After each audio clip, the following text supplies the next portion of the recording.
ये 6 महीने पहले का वाकया है। मेरा ताल्लुक लाहौर शहर से था। आजकल सर्दियों के दिन थे। दिसंबर की ठंड ने हर किसी को अपनी लपेट में ले रखा था। मेरा निचले तबके से ताल्लुक था। मेरे घर में माँ और बाप के अलावा मेरी एक बहन थी जो हम तीनों की लाडली थी। मैं एक फैक्ट्री में छोटा सा मुलाजिम था और अभी कुछ दिन पहले ही मेरी बहन की मंगनी हुई थी और इसी वजह से मैंने पार्ट टाइम नौकरी करने के बारे में भी सोचा और एक दिन काम की तलाश में घर से निकला तो लाहौर के बड़े से मॉल में मुझे नौकरी मिल गई। एक सेल्स बॉय की हैसियत से मुझे 6 बजे से 12 बजे तक काम करना था। तनख्वाह भी अच्छी मिल रही थी और इसमें मैं अपनी बहन की शादी बआसानी कर सकता था। मैंने काम पर जाना शुरू कर दिया। एक बहुत बड़ी दुकान थी जिसका मालिक बहुत ही अच्छा था। मुझे यहाँ आए 6 महीने हो चुके थे, लेकिन मैं हैरान था क्योंकि इस दौरान में पिछले 3 महीने से कोई खरीदार नहीं आया था। लेकिन इसके बावजूद मेरा मालिक माला माल था। उसे हर महीने लाखों रुपए मिल रहे थे और मैं बहुत हैरान था। आखिर उसके पास इतने पैसे आते कहाँ से हैं? हमें हमारी तनख्वाह वक्त पर मिल जाती थी। इसी वजह से मैंने ज्यादा ध्यान नहीं दिया। लेकिन पिछले महीने से मैंने कुछ ऐसा देखा जिसे देखने के बाद मैं हैरान हो गया था और फिर मुझे तजस्सुस ने आन घेरा। मुझे हैरत होती थी कि मालिक आखिर करता क्या है जो इतना कमा रहा है। एक दिन अपने तजस्सुस के हाथों मजबूर होकर मैं मगरिब से पहले ही दुकान पर आ गया और मालिक के पूछने पर कहा, आज नौकरी से जल्दी आ गया था तो सोचा दुकान पर आ जाऊं। मालिक ने सर हिलाया और चला गया, जबकि अब मैं देखना चाहता था कि आखिर यहाँ होता क्या है। मैं मगरिब का इंतजार करने लगा क्योंकि मुझे यकीन था कि यहाँ कुछ ना कुछ तो गैर कानूनी होता है, वरना ऐसे तो किसी के पास लाखों रुपए नहीं आ जाते। मैंने सोचा और फिर अपने काम की तरफ मुतवज्जा हो गया। मगरिब के बाद मैंने पूरी दुकान का जायजा ले लिया था, लेकिन वहां कोई भी गैर मामूली हरकत नहीं हुई थी। मैं परेशान हो गया कि ऐसे कैसे हो सकता है। मैं सारी रात दुकान पर ही रहा, लेकिन वहां किसी किस्म की कोई गैर कानूनी सरगर्मी नहीं हुई थी। न ही कोई दुकान के अंदर आया था और न ही दुकान से कोई बाहर गया था। वैसे तो मैं 12 बजे घर चला जाता था। आज मालिक मुझे यहाँ देखकर हैरान हो गया और कहने लगा कि आज घर क्यों नहीं गए, अब तक यहाँ क्या कर रहे हो। मालिक की बात सुनकर पहले तो मैं परेशान हो गया कि क्या जवाब दूं, लेकिन फिर खुद पर काबू पाते हुए मालिक के पूछने पर मैंने कहा कि आज घर पर कोई नहीं है, अम्मा अब्बा गांव गए हैं तो घर जाकर अकेला क्या करूंगा, इसी वजह से यहीं रुक गया। मेरी बात सुनकर मालिक मुतमईन हो गया और कहने लगा कि ठीक है, तुम आज रात दुकान में ही रुक जाओ। मैंने सर हिलाया और मालिक वहां से चला गया। मैंने सारी रात दुकान का जायजा लिया और हर एक चीज को गौर से देखा, लेकिन वहां कुछ भी गलत महसूस नहीं हुआ। मुझे काफी मायूसी हुई क्योंकि मुझे तो लगा था दुकान में कुछ न कुछ गलत होता होगा, तभी तो मालिक का काम ना होने के बावजूद वो लाखों में खेल रहा है। अगले दिन मामूल के मुताबिक काम पर आया, लेकिन अब मैंने अपने दिमाग से तमाम गलत वसवसे निकाल दिए थे, क्योंकि जब एक पूरी रात इंतजार करने के बाद कुछ नहीं मिला था तो भला अब क्यों मिलना था। लेकिन आज अचानक से मेरी आंखों ने कुछ ऐसा देखा जिसे देखकर मुझे हैरत का झटका लगा। आज भी मैं मगरिब से पहले वहां आ गया और मगरिब के वक्त मैंने एक स्याह फाम औरत को देखा जिसकी उम्र लगभग 35 साल थी और वह स्याह फाम औरत को अपनी दुकान का सबसे खूबसूरत और महंगा तरीन जोड़ा दिखा रहा था। मालिक ने अब वो जोड़ा निकालकर एक लड़के को दिया और उसने बड़ी नफासत से वो जोड़े को पैक किया। लेकिन असल झटका तो मुझे तब लगा जब मालिक ने इस औरत से पैसे नहीं लिए। मैं हैरान और परेशान वहां खड़ा सब देख रहा था। मालिक ने तकरीबन वो 30,000 का सूट मुफ्त में उस औरत को दे दिया था। मेरा मालिक अच्छे दिल का इंसान था, लेकिन वो इतना भी सखी नहीं था कि वो किसी को इतना महंगा सूट मुफ्त में ही दे देता। मेरे दिमाग में अपने घोड़े दौड़ाए और मैंने इस बात के तह तक पहुंचने का फैसला किया, क्योंकि वो औरत वो सूट लेकर जा चुकी थी। अगले दिन मैंने काम पर आते ही इस लड़के को बुलाया जिसने सूट पैक किया था। मैंने इससे पूछा कि मालिक ने वो सूट इस औरत को मुफ्त में क्यों दे दिया, तो उस लड़के ने कहा कि इसे तो ये नहीं पता, लेकिन हाँ, ये औरत हर रोज मगरिब के बाद आती है और मालिक इसकी पसंद का सबसे महंगा सूट उसे दे देता है। इस औरत के रोज आने वाली बात पर मैं हैरान रह गया था। अगले रोज मैंने सोच दिया था कि मैं पता करूंगा कि आखिर माजरा क्या है। आज भी औरत मगरिब के वक्त आई तो मैंने जानबूझ के वहां से तमाम लड़कों को हटा दिया और खुद उससे औरत के पास चला गया। उसने कहा कि मुझे आज का सबसे अच्छा और महंगा तरीन सूट दिखाएं। मैंने वैसे ही किया, सबसे खूबसूरत सूट और इस औरत को दिखाया। सूट देखकर औरत की बाछें खिल गईं, उसके चेहरे पर चमक उभर आई थी। मैं हैरान हुआ लेकिन अपने काम में मगन रहा। इससे कहा कि अपने मालिक को बुलाओ। मैंने मालिक को बुलाया तो औरत ने वो सूट उसे दिखाया तो मालिक ने मुझे कहा कि सूट पैक कर दो। यह सूट आज का सबसे खास और खूबसूरत तरीन सूट था, जिसकी कीमत कम से कम 50,000 रुपए थी। मैंने वो सूट पैक किया और इस औरत को दे दिया। जबकि वो अब मालिक से कुछ कह रही थी। मुझे उसकी बात सुनाई तो नहीं दे रही थी, लेकिन ऐसा लग रहा था जैसे वो दोनों कोई बहुत ही खास बात कर रहे हैं। मुझे अफसोस हुआ कि भला मैं क्यों वहां से चला आया था। बोरा सूट लेकर जा चुकी थी और मैं आज फिर इसका राज नहीं जान पाया। अगले दिन मैं काफी देर तक इंतजार करता रहा, लेकिन आज वो औरत नहीं आई थी। मैंने काफी देर इंतजार किया, लेकिन जब वो औरत ना आई तो मैंने सोचा कि सीधा मालिक से पूछता हूँ कि वो औरत क्यों नहीं आई। तो मालिक मुस्कुराने लगे और कहने लगे, आज के दिन वो नहीं आएगी। मैं हैरान हुआ कि वो क्यों नहीं आएगी। फिर मैंने मालिक से पूछ ही लिया। जो बात मालिक ने मुझे बताई वो सुनकर मेरे पैरों तले से जमीन निकल गई। मैंने बेयकीनी से मालिक को देखा तो मुझे यूं हैरान देखकर मालिक मुस्कुराता हुआ मेरा गाल थपथपा कर वहां से चला गया, जबकि मैं कितनी ही देर वहां खड़ा रहा। अगले दिन जब वो औरत आई तो मैंने उसे देखा। जाने क्यों मैं उसके पास चला गया और मालिक ने जो कुछ मुझे बताया था वो उससे पूछने लगा। मैंने जब उससे पूछा तो वो रोने लगी और कहने लगी कि मैं ये सब अपनी मर्जी से नहीं करती, मेरी मजबूरी है। मैं भी ऐसा नहीं करना चाहती थी, लेकिन अब मुझे ऐसा करना पड़ रहा है। उसकी बात पर मैं चुप करके रह गया। उसे अपना सूट लिया और वहां से चली गई। मैं अपने घर गया तो अम्मा अब्बा दोनों को परेशान बैठा देखा तो फौरन माँ बाप से पूछा क्या बात है। मेरा दिल शिद्दत से धड़क रहा था क्योंकि माँ रो रही थी। मैंने अम्मा से पूछा कि क्या हुआ है तो उन्होंने कहा कि तुम्हारी बहन का रिश्ता टूट गया है। ये सुनकर जैसे मुझ पर आसमान टूट पड़ा था। मैंने अम्मा से वजह पूछी तो अम्मा ने बताया कि बहन के ससुराल वालों ने एक लंबी चौड़ी लिस्ट दे दी थी जहेज की। तेरे अब्बा ने कहा कि हम गरीब लोग हैं, इतना जहेज नहीं दे सकते, तो वो लोग अपने सोने की अंगूठी जो उन्होंने मंगनी पर तुम्हारी बहन को पहनाई थी वो वापस ले गए। इकलौती बहन का घर बसने से पहले ही उजड़ चुका था। मैंने बहन का पूछा तो अब्बा ने बताया कि वो तो रो रो कर बेहाल हो गई है। अब मुश्किल से नींद की दवा खिलाकर सुलाया है। घर पर जो क्यामत टूट पड़ी थी वो सब सुनते मेरी आंखों में आंसू आ गए और ना चाहते हुए भी मैंने वो कदम उठाने के बारे में सोच लिया था। मैं माँ को तसल्ली दी। अगले दिन गांव पर आया तो बेचैनी से एक ज़ाफ़ाम औरत का इंतजार करने लगा, क्योंकि वो मेरी आखिरी उम्मीद थी। मगरिब का वक्त हो चुका था और मेरा दिल शिद्दत से धड़क रहा था। जो कुछ मैं करने जा रहा था पता नहीं वो ठीक भी था कि नहीं। बहरहाल मुझे वो करना ही था, लेकिन शायद मेरी किस्मत में आजमाइशों का वक्त बढ़ चुका था।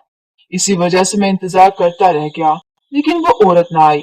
मैं रात गई इंतजार करता रहा, लेकिन वो ना आई। अपनी परेशानी में मैं ये भूल गया था कि वो पिछले 2-3 दिन से दुकान पर नहीं आ रही थी। मेरी आखिरी उम्मीद टूट चुकी थी और मैं घर आ गया। माँ बाप बहन सब परेशान थे। इन्हें यूं परेशान देखकर मेरी रही सही हिम्मत भी टूट गई। अब तो मुझे हर हाल में अपनी बहन का घर बसाना था, चाहे उसके लिए मुझे कोई भी कीमत क्यों ना अदा करना पड़ती। अगले रोज मैंने मालिक से उसी औरत का पूछा कि वो कहाँ है, 2 दिन से क्यों नहीं आ रही। मालिक मुझे मशकूक नजरों से देखने लगा। मैं जानता था कि मालिक क्या सोच रहा होगा, लेकिन मुझे इस बात से कोई फर्क नहीं पड़ता था कि क्या सोचता है और क्या नहीं। मैंने मालिक को कहा कि मुझे उस औरत से जरूरी काम है, मुझे उसका नंबर दे दे। मालिक ने गहरा सांस लिया और फिर कहा कि जो मैं करने जा रहा हूँ वो गलत है, लेकिन मैं मजबूर था। मालिक से नंबर ले लिया। घर आकर मैंने उस औरत का नंबर मिलाया और फिर इंतजार करने लगा। मैंने 3-4 मर्तबा नंबर मिलाया, लेकिन नंबर बंद जा रहा था। मैं सारी रात जाकर गुजारी और सुबह होने का इंतजार करने लगा। अगले रोज मैं मगरिब से पहले ही दुकान पर चला गया और शायद आज मेरी किस्मत अच्छी थी, क्योंकि मगरिब के बाद ही वो औरत आज फिर वहां आ गई थी। मैं इस औरत के पास गया और उसको जाकर कहा मुझे उससे जरूरी काम है। औरत पहले तो हैरान हो गई, फिर उसने मुझे हैरत से देखा। मैं मजबूर था, कुछ भी करने के लिए तैयार था। मैंने इस औरत से कहा कि मेरा काम कर दे। मैंने उसे अपनी मजबूरी बताई तो वो मेरी बात मान गई और कहने लगी कि 1,000 रुपए दे दो। मैंने 1,000 रुपए उसे दे दिए तो उस औरत की आंखों में आंसू आ गए और उसने कहा कि अब जब तुम घर जाओगे ना तो तुम्हारा काम हो गया होगा। पहले तो मैं चौंका, लेकिन फिर बेहद खुश हो गया। अगले दिन जब मैं घर पहुंचा तो मैं हैरान रह गया, क्योंकि मेरे घर के सहन में काफी ज्यादा लोग बैठे हुए थे। मेरा दिल जोरों से धड़कने लगा। मैंने कदम अंदर के जाने बढ़ाए तो अंदर मौजूद नफूस को देखकर मैं चौंक गया और फिर बेयकीनी से इन सबको देखने लगा। वो और कोई नहीं बल्कि मेरी बहन के ससुराल वाले थे। हाँ, वही ससुराल वाले जिन्होंने कुछ दिन पहले खुद ही रिश्ता तोड़ दिया था और आज वो सब खुद वहां मौजूद थे। यहाँ तक कि वो लड़का भी वहां मौजूद सर झुकाए बैठा था जिससे मेरी बहन की शादी होनी थी। मैंने माँ से पूछा कि ये सब क्या हो रहा है, तो माँ कहने लगी कि इनको अपनी गलती का एहसास हो गया है और अब ये लोग अपनी गलती सुधारने आए हैं, वापिस रिश्ता मांगने आए हैं। उनकी बात तो मुझे 440 वॉट का झटका लगा, क्योंकि भला ऐसे कैसे हो सकता था। मैंने अम्मा से पूछा कि ऐसे कैसे हो सकता है, तो अम्मा ने मुझे डांट दिया और कहा, बहन का घर बस रहा है तो चुपचाप बसने दो, बिना वजह के सवाल जवाब ना करो, ये ना हो कि वो लोग वापिस ही चले जाएं। माँ की बात पर मैं एक मरतबा फिर हैरान रह गया, लेकिन फिलहाल चुप रहने में ही आफियत जानी। उन्होंने बगैर किसी जहेज के, बगैर साजो सामान के रिश्ते के लिए हाँ कर दी थी। और तो और उन्होंने ये भी कह दिया था कि वो लोग महज निकाह करेंगे इंतहाई सादगी से, बस चंद घर के अफराद होंगे, फिर वलीमा और लोग धूमधाम से कर लेंगे, इसलिए हमारा बोझ बिल्कुल खत्म हो गया। मैंने रब का शुक्र अदा किया और वो लोग निकाह की तारीख पक्की करके चले गए। मेरी बहन वापस जिंदगी की तरफ लौट आई थी। माँ और बाप भी खुश रहने लगे थे, लेकिन मुझे जो चीज बहुत ज्यादा परेशान कर रही थी वो ये थी कि हजार की खातिर इस औरत ने एक ही रात में ऐसा क्या कर दिया था जिसकी वजह से ये मुआवजा हो गया। ये सब सोचते हुए मैंने इस औरत से बात करने का फैसला किया और अगले दिन दुकान पर जाने की बजाय उसकी रिहाइश गाह पर चला गया। वहां जाकर मैंने इस सियाफाम औरत के मुतालिक पूछा तो एक आदमी ने मुझे उसका पता बताया। अभी मैं इसके घर की जानिब चल पड़ा। उसके घर पहुंचा तो देखा कि दरवाजा पहले से आधा खुला था। मैं हैरान हो गया, क्योंकि रात के 8 बज रहे थे। ऐसे में अमूमन लोग अपने घर के दरवाजे बंद रखते हैं। मुझे समझ नहीं आया कि आखिर इस औरत का घर क्यों खुला है। मैंने घर के अंदर कदम रखना ही चाहा तो ऐसा लगा कि जैसे मुझे करंट लग गया हो और एक झटके से मुझे जैसे किसी कुव्वत ने पीछे धकेला हो। मेरी दूसरी कोशिश करने पर भी वैसे ही मुझे झटका लगा। मैंने कोशिश तर्क कर दी और इस औरत से दुकान में ही मिलने का सोचा। अगले रोज मैं बेसब्री से उसका इंतजार कर रहा था। जब मगरिब के बाद वो औरत वहां आई और हस्बे मामूल अपना सूट देखने लगी, और जब वो औरत सूट लेकर जाने लगी तो मैं भी इसके पीछे चल पड़ा। अभी वो दुकान से बाहर ही निकली थी कि मैंने उसका रास्ता रोक लिया और कहा कि मुझे उससे बात करनी है। वो मान गई और कहने लगी कि मेरे पीछे आ जाओ। मैं भी अपनी हर उलझन को सुलझाने के लिए उसके पीछे चल पड़ा। वो मुझे अपनी गाड़ी में बिठाकर अपने घर ले गई। उसने दूसरी तरफ पर खड़े गार्ड्स को कुछ कहा और मुझे अंदर आने का कहने लगी। मैं जैसे दरवाजे के बाहर जाना चाहा तो अचानक मुझे वो झटके याद आ गए जो पहली मर्तबा उसके घर की दहलीज पार करने पर मुझे लगे थे। मैं डर गया और पीछे हट गया। वो औरत घर के अंदर जा चुकी थी, जबकि मैं कश्मकश में वहीं खड़ा था कि आया अंदर जाऊं या नहीं। कुछ लम्हे गुजरे थे कि वो औरत वापिस आई और मुझे सवालिया नजरों से देखने लगी। मैंने गहरा सांस लिया और उसे बता दिया कि मैं पहले भी यहाँ आ चुका हूँ और मुझे कैसे वो झटके लगे थे। मेरी बात सुनकर वो मुस्कुरा पड़ी और कहने लगी, आ जाओ, अब कुछ नहीं होगा। मैंने उसकी बात मान ली और मुझे वाकई में हैरत हुई, क्योंकि जैसे ही मैंने कदम अंदर रखे तो अब की बार मुझे कुछ नहीं हुआ था, ना ही कोई झटका महसूस हुआ, और इस औरत के पीछे चल पड़ा। वो मुझे अंदर ले गई और एक सोफे पर बैठने को कहा। मैं भी चुपचाप वहां बैठ गया। कुछ ही देर में वो औरत वापस आई तो उसने पूछा कि क्या बात है। मैं पहले तो घबराया कि क्या कहूँ, पूछूं या नहीं, लेकिन फिर इतनी दूर आ ही गया तो हर डर खौफ भुलाकर मैंने इस औरत से पूछ लिया, आपने एक ही रात में ऐसा क्या कर दिया कि मेरी बहन के ससुराल वाले खुद चल कर आए और रिश्ता भी तय कर दिया। ना सिर्फ ये, बल्कि इन्होंने जहेज देने से इनकार कर दिया। मैंने पूछा तो मेरी बात सुनकर वो औरत मुस्कुरा पड़ी और फिर उसने मुझसे पूछा कि क्या तुम जानते हो मैं कौन हूँ। उसने पूछा तो मैंने हैरान नजरों से उसे देखा।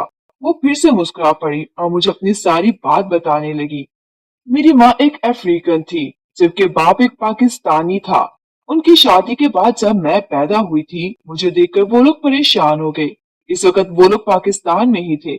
मेरी पैदाइश पर सब लोग हैरान और परेशान रह गए, क्योंकि मैं कोई आम इंसान नहीं थी, बल्कि मैं ख्वाजा सिरा हूँ। मैंने गैर यकीनी तौर पर इस सियाफाम औरत को देखा जो दिखने में किसी तरह से ख्वाजा सिरा नहीं लग रही थी। यहाँ तक कि उसकी आवाज भी बिल्कुल उर्दू जैसी ही थी। मुझे जो हैरान और परेशान देखकर वो फिर से मुस्कुरा पड़ी और अपनी बात जारी रखी। जहाँ के ख्वाजा सरा को पता चल गया था कि मेरे माँ बाप के घर में ख्वाजा सरा पैदा हुआ है, इसी वजह से वो लोग मुझे अपने साथ लेकर आए थे। जब मैं 5 साल की थी तब एक दिन एक औरत आई, उसका बच्चा बीमार था।